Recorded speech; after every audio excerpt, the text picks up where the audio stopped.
The Quest for Certainty by John Dewey,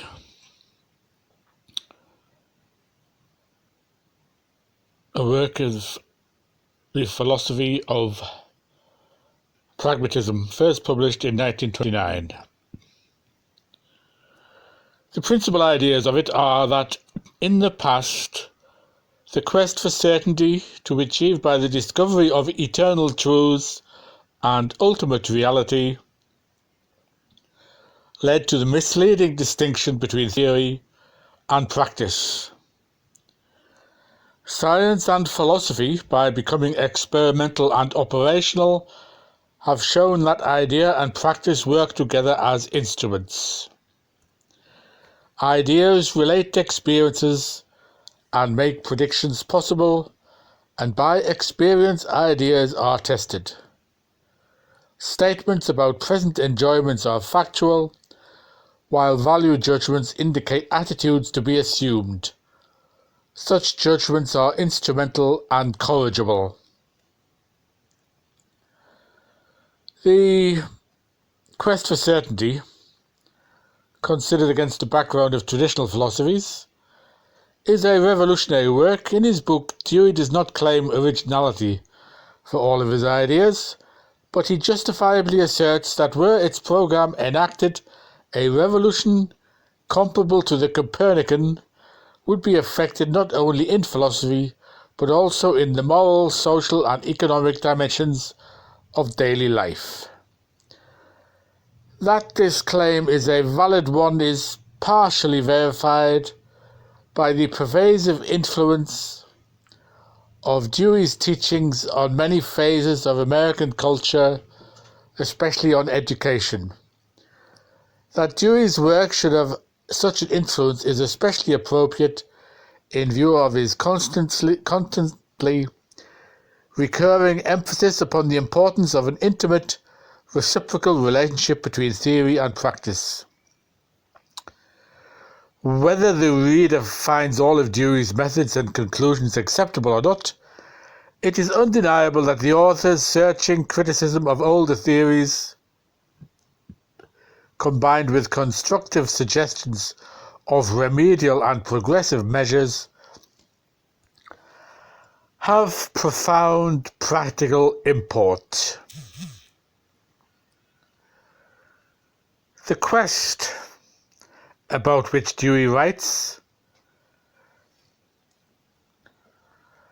is an ancient one, originating as a need for security from the perils of primitive life, security sought first perhaps by prayers and rites, performed in an attitude proper to the holy, or on the other hand, by magical manipulations of fortunate or lucky, tangible objects. Mystery and glamour attended the former, while the latter were regarded as more amenable to practical control. Gradually this distinction was generalized and abstracted into that between the spiritual and intellectual on the one hand and the material and practical on the other. The distinction was also between superior and inferior, respectively, and resulted in an isolation of theory and knowledge from practice which has hampered human progress ever since. Action is notoriously subject to failure, or at least unforeseen results. Material objects are only partially amenable to man's control. Consequently, man was led to seek certainty in an eternal, immaterial realm of thought, not subject to the risks of action. This was conceived as the realm of true being or ultimate reality, unchanging, thoroughly rational, governed by the laws of logic, and hence alone the object of genuine science. The mundane world, on the contrary, was regarded as infected with non-being, unreality and change.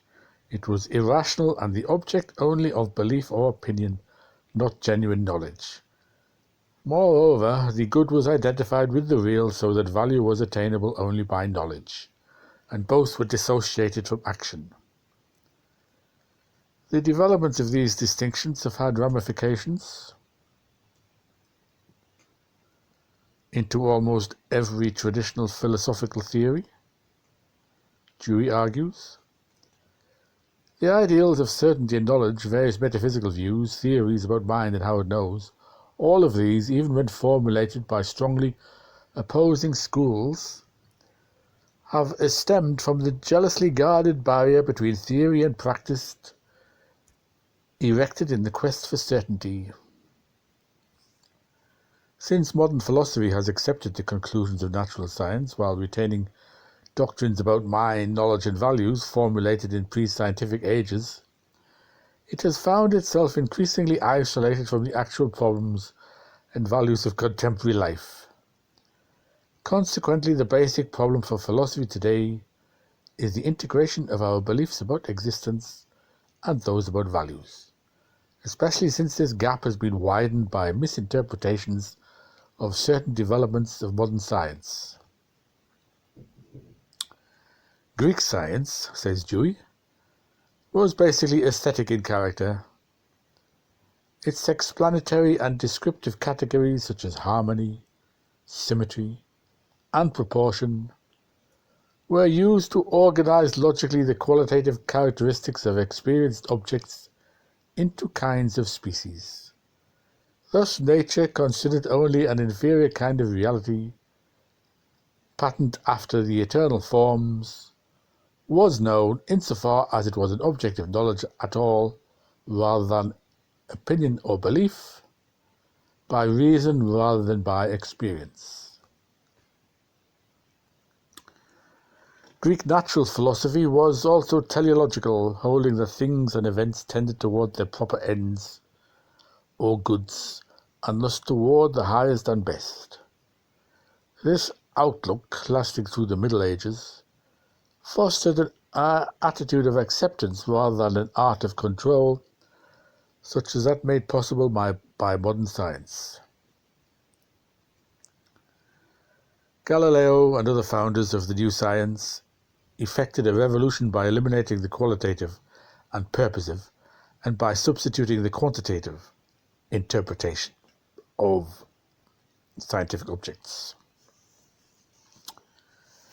Rather than classifying things into species defined by and tending towards eternal forms, the new science saw them as reducible, for its purposes, to a few basic categories of space, time, mass and motion. Phenomena such as heat, light, mechanical motion, electricity could be converted or translated into one another. Homogeneity replaced the heterogeneity basic to the Greek view, and I quote here, all that counted for science became mechanical properties formulated in mathematical terms. The revolution was not completed at once, however. Though Newton ostensibly subscribed to the empirical approach, remnants of the old metaphysics were obvious in his belief that change occurred only in the external relations between particles of permanently fixed natures. This postulate of permanence was really evidence of the long-standing quest for certainty rather than a hypothesis experimentally verified. Even the most avowedly empiricist school showed the same bias. For them, knowledge was founded on sensory impressions given by an antecedent reality unaffected by knowing. Later, objective idealists held that reflective thought merely reproduces the rational structure of a universe constituted by an absolute reason. Even now, realism holds that valid inquiry apprehends prior existence. It does not modify it. All these views presuppose that inference and judgment are not originative. As the new science became truly experimental, however, this premise was abandoned. Science now substitutes data for objects. This means that science, instead of taking qualitative objects such as stars and trees as finalities, waiting only for logical classification, it takes them as problematic, inviting further interpretation and investigation. The latter is undertaken in response to problems and unresolved difficulties, which are never wholly theoretical, but are always ultimately rooted in need for practical security. These problematic situations determine the lines of inquiry and the criteria of successful solution. Experimental knowledge, inference, or judgment then becomes originative. In a very real sense, and I quote again, its procedure is one that installs doing as the heart of knowing. End quote. Change, once regarded as evidence of the inferiority of the experienced world to the ideal and eternal, now becomes useful. Quote, the method of physical inquiry is to introduce some change in order to see what other change ensues. The correlation between these changes, when measured by a series of operations, constitutes the definite and desired object of knowledge. End quote. The objects of scientific knowledge are not qualitative entities, but events, mathematically formulated relations between changes undergone by experienced objects, and most important for our present purposes, consequences. Dewey takes physical science as a model for experimental philosophy because, on the whole, the former yields the best authenticated and reliable knowledge we enjoy at present, while at the same time its conclusions are corrigible and its hypotheses subject to revision in the light of future evidence and problems. Besides, in its technological applications, it is a matter of fact already the dominant feature of modern life. Philosophy can learn from it. Dewey believes how to approach the basic modern problem of reintegrating beliefs about existence with those about values, as well as how to avoid some of the more technical philosophical problems to which traditional theories inevitably lead.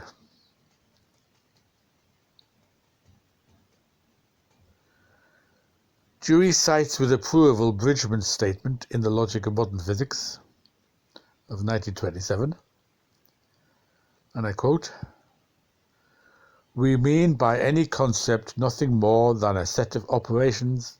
The concept is synonymous with the corresponding set of operations." End quote.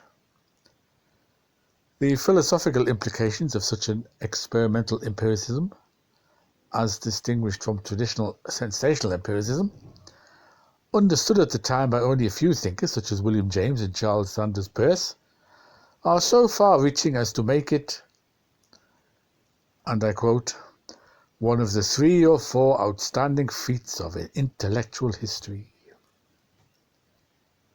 End quote. It shows that neither sensational empiricism nor a priori rationalism was wholly right or wholly wrong.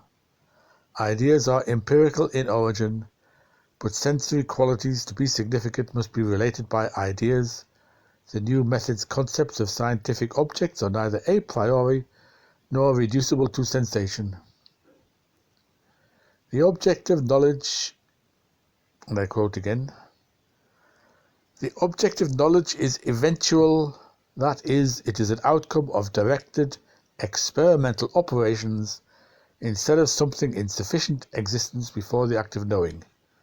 End quote.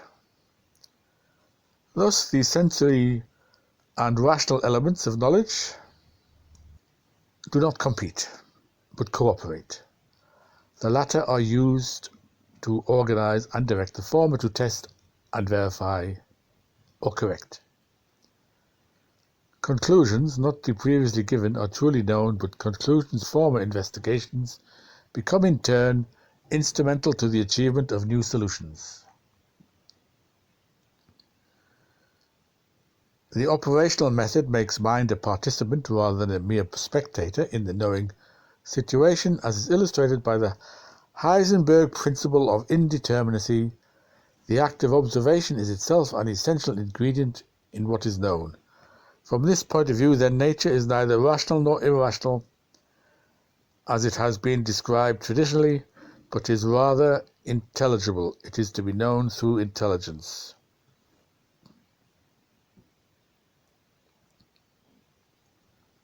This approach also yields new definitions of intelligence, thought, and mind. Merely mechanical and animal responses to uncertain and perilous situations are reactions or direct actions.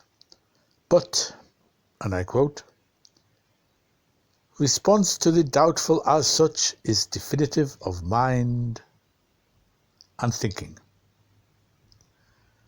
And when responses have a directed tendency to change the precarious and problematic into the secure and resolved, they are intellectual as well as mental. End quote. Misinterpretations of Newtonian science by emphasizing the difference between ordinary perceptual experience and the scientific formulation of nature had reinforced the metaphysical distinction between mind and body. But in Dewey's view, and I quote, there is no separate mind gifted in and of itself with the faculty of thought. Such a conception of thought ends in postulating the mystery of a power outside of nature and yet able to intervene within it. End quote. As defined above, thinking is observable behavior, whereas traditional theories, on the contrary, tried to explain the more or less obvious. Tried to explain the more by the less obvious. Now, with our greater understanding of the relation between sensory organs and perception, we are able to conceive the same relation as holding between the brain and thought.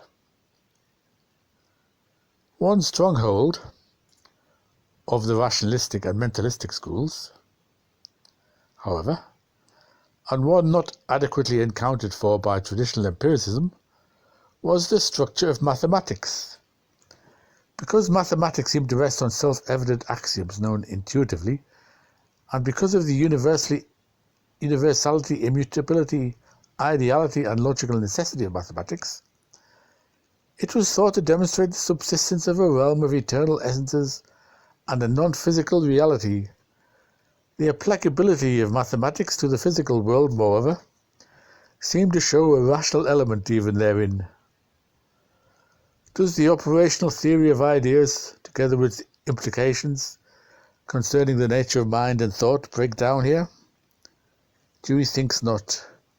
We must distinguish between overt and symbolic operations, operations to be enacted and those merely possible but without actual consequences. Just as the concepts of space,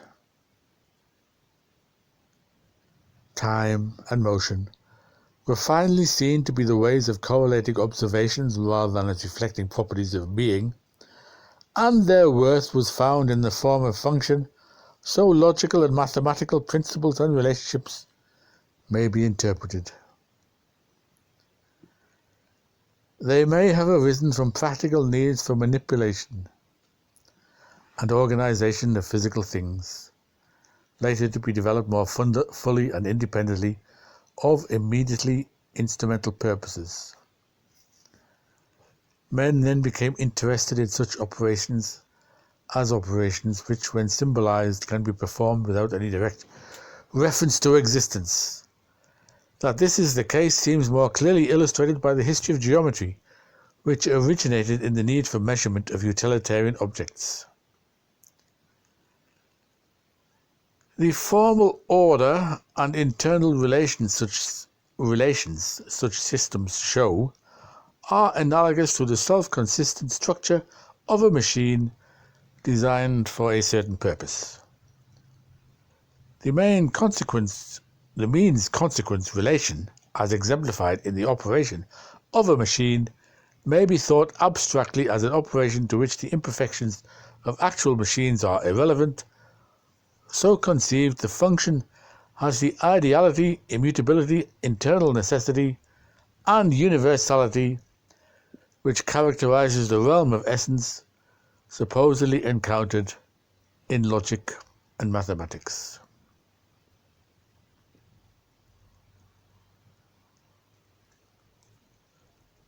The worth of a machine is judged by the efficacy with which it performs the function for which it was designed, and the more abstractly this function is conceived, the more it is idealized, the more clearly it can be understood. But in the conception of function, ideas for improvement are germinated. Thus, the operational or experimental method is capable of projecting new goals and values and of instituting its own standards. It is imperative that this lesson learned from science be applied in the moral, social, and political life, where it is not yet fully operative. The apparent value sterility of quantitative and operational science can now be regarded as illusory. The illusion being rooted in the notion that science discloses reality as it is in itself. The experimental method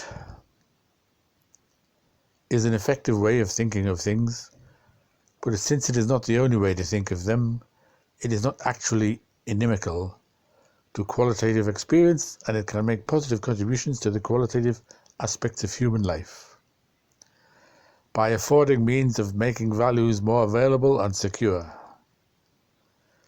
We recall that according to Dewey, the main problem of modern philosophy is to reintegrate beliefs about existence and those about values.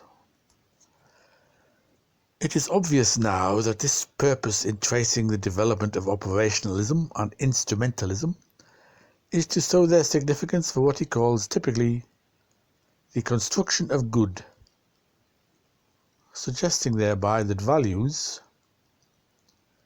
like objects of knowledge, are not so much given as achieved. By value, Dewey means whatever is taken to have rightful authority in the direction of conduct. But there are still rival theories about the status of values comparable to the traditional epistemological opposites, empiricism and rationalism.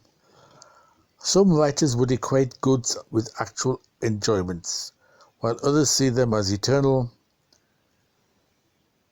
universal, absolute.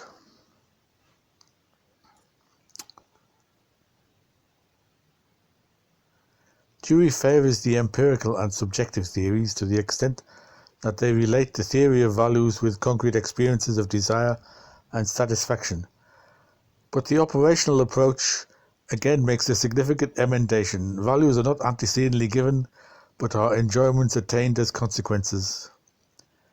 Previous goods and present enjoyments are problematic, as are immediately experienced qualitative objects in relation to knowledge. The crucial differences here are indicated in the various suffixes of terms such as the enjoyed and the enjoyable, the desired and the desirable, the satisfying and the satisfactory. This is in no sense to derogate immediate enjoyments and likings, but merely feelings have no claim over us as ideals and future goods, any more than objects as immediately experienced are adequate as scientific objects. Whereas propositions about present enjoyments are factual and may be of instrumental worth, value judgments and appraisals indicate attitudes to be assumed and hence do not make claims on us. Dewey summarizes this view in what he describes as his main proposition, and I quote, "Judgments about values are judgments about the conditions and the results of experienced objects. Judgments about that which should regulate the formation of our desires affections and enjoyments. Value judgments, then, like their counterparts in science, are relational in nature. They too are instrumental and never final, and are thus corrigible. There are criteria of goods, for example, genuine goods are not later regretted. In achieving goods, concern is centered on the valuable object rather than on the mere feeling of satisfaction. But such criteria are never absolute and fixed. It is thus impossible to set up a detailed catalogue of values in hierarchical order. Dewey's approach, and I quote, would place method and means upon the level of importance that has, in the past, been imputed exclusively to ends.